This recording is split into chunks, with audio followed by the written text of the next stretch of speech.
بسم اللہ الرحمن الرحیم۔ قبلہ تبدیل ہونے کا واقعہ۔ جب تک حضور صلی اللہ تعالی علیہ وآلہ وسلم مکہ میں رہے، خانہ کعبہ کی طرف منہ کر کے نماز پڑھتے رہے،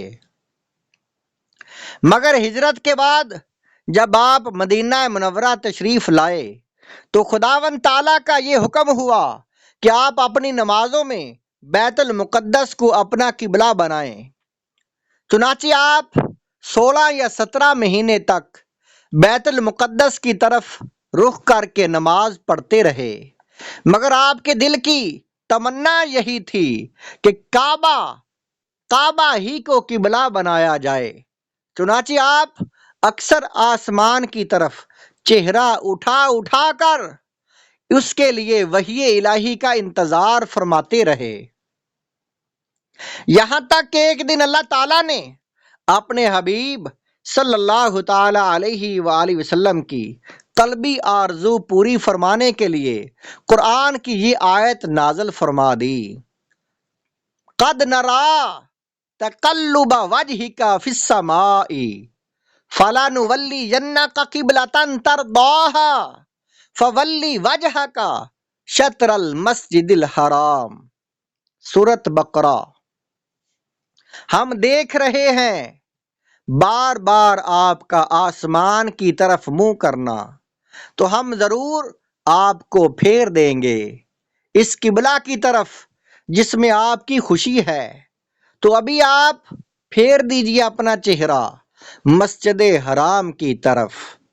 چنانچہ حضور اقدس صلی اللہ تعالی علیہ وآلہ وسلم قبیلہ بنی سلمہ کی مسجد میں نماز ظہر پڑھا رہے تھے کہ حالت نماز ہی میں یہ وحی نازل ہوئی، اور نماز ہی میں آپ نے بیت المقدس سے مڑ کر خانہ کعبہ کی طرف اپنا چہرہ کر لیا،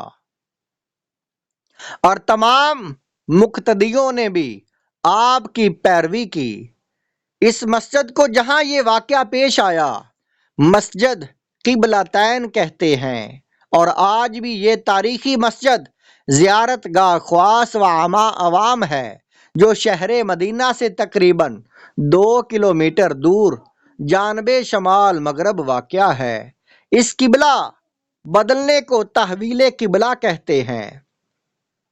تحویل قبلہ سے یہودیوں کو بڑی سخت تکلیف پہنچی۔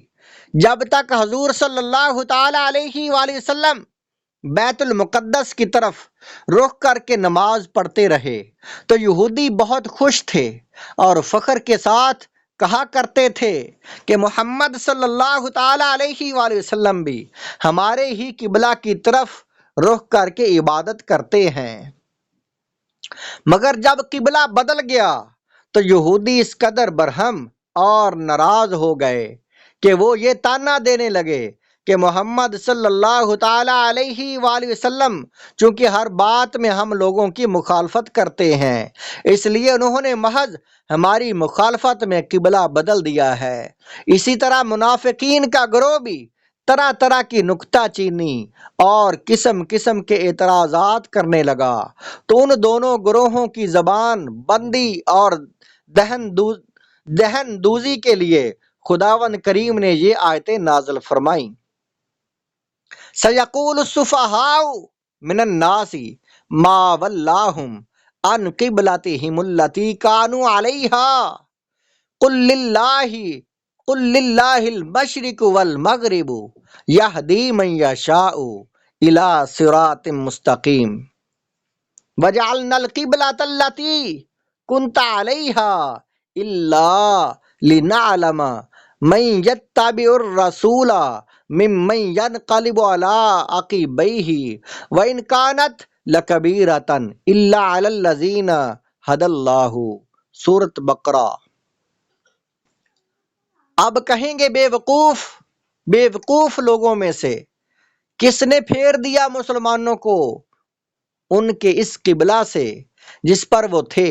آپ کہہ دیجئے کہ پورب پچھم سب اللہ ہی کا ہے، وہ جسے چاہے سیدھی راہ چلاتا ہے، اور اے محبوب صلی اللہ تعالی علیہ وآلہ وسلم، آپ پہلے جس قبلہ پر تھے ہم نے وہ اسی لیے مقرر کیا تھا کہ دیکھیں کون رسول کی پیروی کرتا ہے اور کون الٹے پاؤں پھر جاتا ہے۔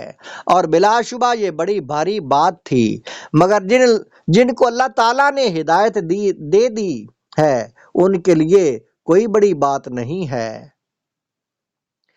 پہلی آیت میں یہودیوں کے اعتراض کا جواب دیا گیا کہ خدا کی عبادت میں قبلہ کی کوئی خاص جہت ضروری نہیں ہے، اس کی عبادت کے لیے پورب، پچھم، اتر، دکن سب جہتیں برابر ہیں۔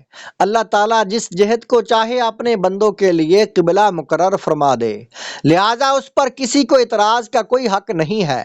دوسری آیت میں منافقین کی زبان بندی کی گئی ہے، جو تحویل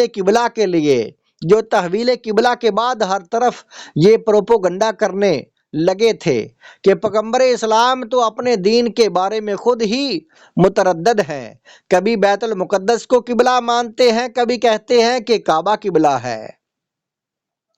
آیت میں تحویل قبلہ کی حکمت بتا دی گئی کہ منافقین جو محض نمائشی مسلمان بن کر نمازیں پڑھا کرتے تھے، وہ قبلہ کے بدلتے ہی بدل گئے اور اسلام سے منحرف ہو گئے۔ اس طرح ظاہر ہو گیا کہ کون صادق الایمان ہے اور کون منافق، اور کون رسول اللہ صلی اللہ تعالی علیہ وآلہ وسلم کی پیروی کرنے والا ہے اور کون دین سے پھر جانے والا ہے۔